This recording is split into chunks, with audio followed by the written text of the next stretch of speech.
Hi friends, அஸ்ஸலாமு அலைக்கும். Karaikudi Sunday விளாக்ஸோட next part பார்த்துடலாமா? ஒரு நிலையை 7 இயர்ஸாக 5 கார்பெண்டர் சேர்ந்து செஞ்சுருக்காங்கன்னா நம்ப முடியுதா? அப்படி பார்த்து பார்த்து செஞ்ச ஒரு பழங்காலத்து செட்டிநாடு ஹவுஸை தான் நாங்கள் விசிட் பண்ணியிருந்தோம். இதுதாங்க நான் சொன்ன தாய்நிலை. எவ்வளோ சூப்பராக பண்ணியிருக்காங்க பார்த்தீங்களா? வாங்க வாங்க என்னோட சேர்ந்து நீங்களும் இந்த வீட்டை சுற்றி பாருங்க. இது காரைக்குடியில் இருக்கிற கானாடு காத்தான் ஏஆர் செட்டிநாடு ஹவுஸ் தாங்க. இது வீட்டுக்குள்ள நினையும் போது தாய்நிலை தான் அவ்வளோ அழகா இருக்குன்னு பார்த்தா வீட்டுக்குள்ள போனோடனே உள்ள பில்லர்ஸ் அவ்வளவும் அழகழகா இருந்துச்சுங்க.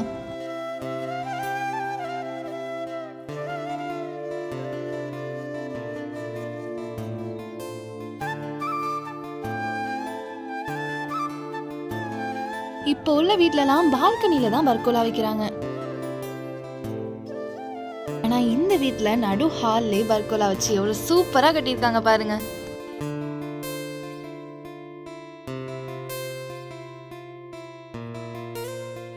வாங்க என்னோட சேர்ந்து நீங்களும் வீட்டை சுத்தி பாருங்க.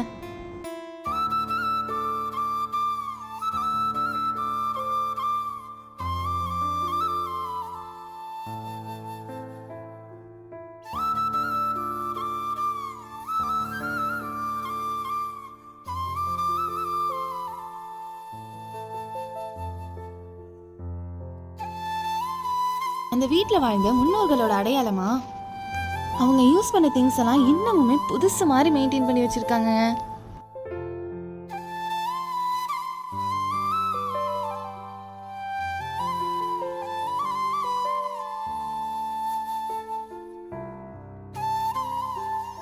ஹால்லேருந்து அப்படியே வந்தா கிச்சனோட டைனிங் ஹால்.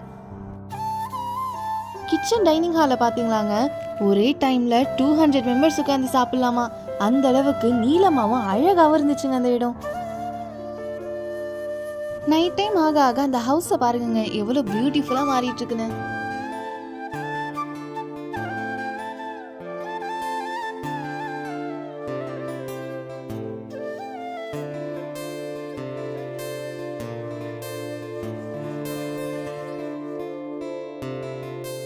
சரி மேலே போய் பார்க்கலான்னு சொல்லி போய் பார்த்தா அவ்வளோ பியூட்டிஃபுல்லாக இருந்துச்சுங்க. நீங்களே அந்த கிளிப்பெல்லாம் பாருங்க.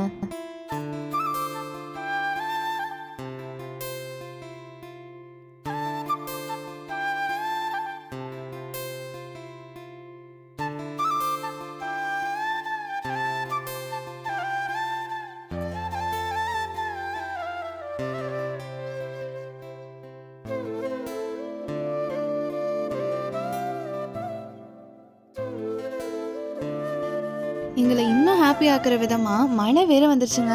மழை பெய்யும் போது அந்த பர்கோலா எவ்வளோ அழகா இருக்குன்னு பாருங்க. எங்களுக்கு அந்த இடத்த விட்டு கிளம்ப மனசே வரலங்க. ஃபினிஷிங் டச்சா லாஸ்டா அந்த பர்கோலாக்குள்ள மழையில நல்லா டான்ஸ் ஆடிட்டு தாங்க வெளில வந்தோம்.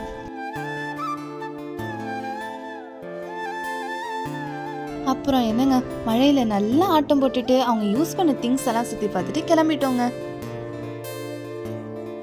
அவ்வளோதாங்க, காரைக்குடி சண்டே விளாக் முடிஞ்சிருச்சு. இன்ஷா அல்லாஹ் நெக்ஸ்ட் வீடியோவில் சந்திக்கலாம். அஸ்ஸலாமு அலைக்கும்.